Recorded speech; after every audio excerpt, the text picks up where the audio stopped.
Well, the conflict in Syria has long stopped ending up at its borders. The drawn-out fighting has seen a mass exodus of Syrians into neighbouring states. Also, clashes of pro- and anti-Assad supporters in Lebanon have left 7 killed and dozens injured. Here's our Middle East correspondent Paula Sleer.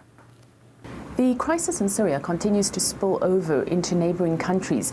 For the second straight night on Tuesday, several people were killed in the northern Lebanese city of Tripoli during clashes between Alawites and Sunni Muslims. This comes amid growing evidence that massive amounts of weapons are being smuggled through Lebanon and reportedly also through Turkey to the Syrian opposition.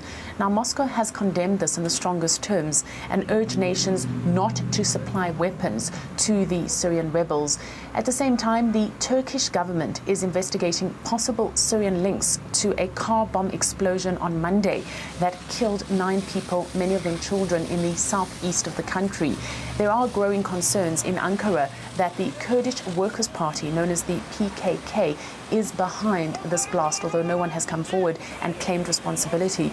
The PKK is regarded as a terrorist organization by Ankara, by the United States and by the European Union. And ever since the violence in Syria has spiraled, there are growing concerns that they are extending their influence and increasing their activities. Here in Jordan, too, the situation remains fluid. There are at least 150,000 Syrian refugees who have crossed over into Jordan. They are currently being housed in a number of temporary refugee shelters along the Jordanian-Syrian border. But Jordan is a country with few natural resources. It has its own problems of scarcity of water and its own fragile economy, and it is struggling to deal with this influx of refugees. The camps are overcrowded. We've also heard reports of the outbreak of tuberculosis and other health risks. The international community is struggling to deal with the situation. The American President Barack Obama has warned that if Syria moves or uses its chemical arsenal, the United States will reconsider its decision not to launch any kind of military action in Syria. At the same time, Moscow has said that there cannot be any kind of unilateral action, that there needs to be an international response that is agreed to by all sides, and that consensus is reached.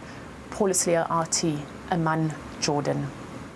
International politics professor Jeremy Salt from Bilkent University says Turkey has ignored many of the implications when deciding how to act in this conflict.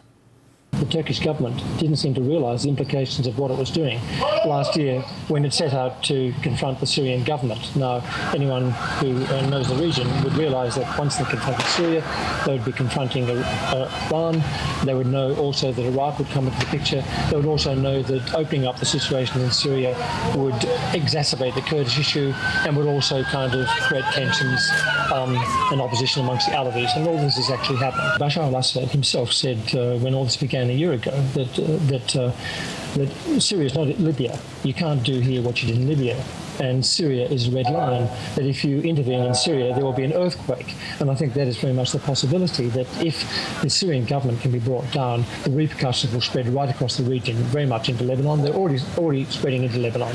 We've seen that Iraq is already having the same kind of problems the Syrian government is having, with daily attacks by Sunni Muslim armed cells on Shia Muslims. So the consequences of what is now going on, unless there's a bit more responsibility shown by the greater powers involved in this business, are virtually unpredictable. They could go anywhere.